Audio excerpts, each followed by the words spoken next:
savorers, I hope you're doing well and staying safe. And for those who are new to my channel, welcome. I'm Saba, and thanks for tuning in to Savoring with Saba, where I'm sharing recipes that are healthy, simple, and delicious.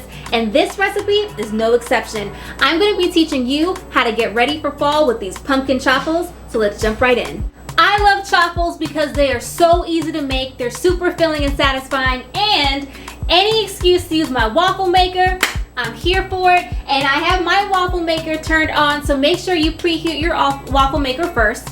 Now we're gonna get into the recipe. I'm sorry, I'm so excited. Chaffles and pumpkins, this is exciting. Oh, and for those who don't know what chaffles are cheese plus waffles, chaffles, waffles primarily made out of cheese. There we go. So I'm gonna grab my coconut flour. This is gonna bring some moistness to the batter. So sprinkle some in. One more scoop. Perfect. I'm gonna grab my eggs. Now typically when I am making a batter, like for baked goods, you see that I always mix the wet ingredients and then the dry ingredients. I never mix them together, but for this chaffle recipe, I'm just gonna put all the ingredients together at once.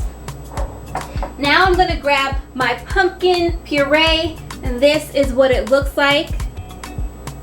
Now y'all, if you're in your kitchens looking at your cabinets and you see pumpkin pie filling, step away from that, because pumpkin pie filling is not a substitute for pumpkin puree. Pumpkin puree is basically a pumpkin that's been mashed up, and pumpkin pie filling is basically like pumpkin filling that's supposed to be super sweet, and it has a whole bunch of additives in there, so you're not going to get the same consistency or flavor if you try to substitute pumpkin puree with pumpkin pie filling. So please, please, please make sure that yours is actual pumpkin puree. And one tip that I do want to share, sometimes on the labels you'll see two different versions, either pumpkin puree or pure pumpkin. If you see pure pumpkin, you're good to go. Now I'm gonna grab my pumpkin pie spice, a couple of scoops in there, not too much. I'm gonna go in with my vanilla extract.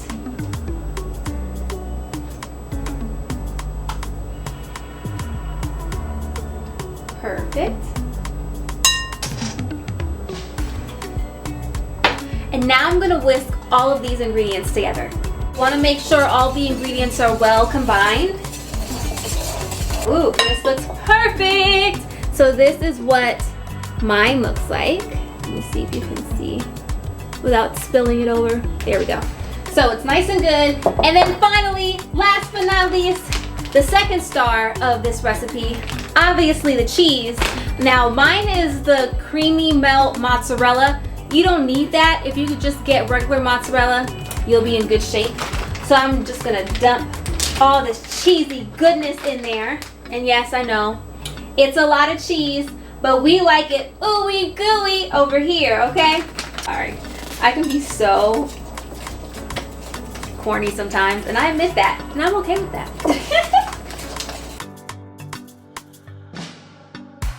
Right, this is coming together. Look at this, people. I'm trying to see if you can catch this. And now, all we have to do is put this in the waffle maker. So, let me push this aside. Here we go. I am just gonna take a measuring tool so I can scoop up some of the batter and put it into the waffle maker. Now, because I have a double-sided waffle maker, I can make two at a time. If you don't have one, use whatever you got, okay? Like I say, work with what you got. So I have my ghee oil spray, and I'm just gonna spray the iron plates down. I'm gonna scoop up some of that mixture. Ooh, and then put that in the waffle maker. Now you want to be careful here not to like put too much of the batter into each of the plates, because the lid won't close all the way, and a lot of your batter will spill out. Trust me, I know from experience. So So just be mindful of how much you're putting in each of the plates. So this looks really good, and I'm going to close this one, flip it over, because I'm so fancy, and again, spray the lids with some ghee oil spray, and scoop up some of that batter, and place that on to the lids. Do you hear that sizzle? It's cooking.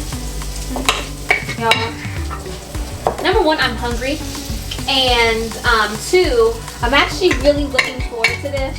Like, I'm not a fan of fall, but I do enjoy some good fall recipes, so this is like right up my alley. And the fact that it takes me like no time at all, love that. So I think this looks good as well. I don't want to overfill it, and I think it's getting to that point, so I'm not going to test my luck. I'm going to close this one. I'm going to let these chaffles cook, and I'll be right back. So the chaffles are done. So excited. Ooh, look at the steam. Y'all, this looks amazing. Don't worry, I'm going to, it's hot, it's hot. I'm going to get closer for you to see. Oh my gosh, y'all. This looks almost as good as the pizza chaffles that I made a couple months ago. If you haven't seen my video for pizza chaffles, I will link it above so you can see that one after this video. But y'all, look at this. It is amazing. I'm salivating, people. So this one's good and ready to go. It has like that nice little crispiness on the edges, which I love. So you also want to be mindful of that. Like, if you have a preference for your waffles, then make sure your waffle maker is set to how you like your waffles to be. The chaffles are the same way. So I'm going to flip this over, grab my second one. Y'all, am I being weird right now? I apologize if I am, but this is actual excitement, because I'm starving and I've been like thinking about chaffles for a while. It's hot. I don't know why I'm doing this to myself. It's hot. Okay. It's crispy. All right, so I'm gonna turn this off now because I'm done. And yeah, let me show you. Look at this. Ooh. Doesn't this look amazing? Looks amazing. I am going to grab my maple syrup, and I'm gonna decorate this with whipped cream, and I'll be right back. Savorers, I've topped this with some maple syrup and a little bit of whipped cream. We're done, and that's it. Literally, we have a recipe in under, what, 10-15 minutes tops? Y'all, I wish you could smell this. The crispiness, the cheesiness, oh my gosh. Look at this.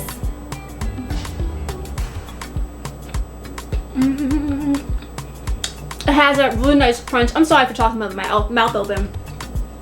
But the crunch, the ooey gooiness, y'all, this right here, and then there's this hint of pumpkin. This is my jam.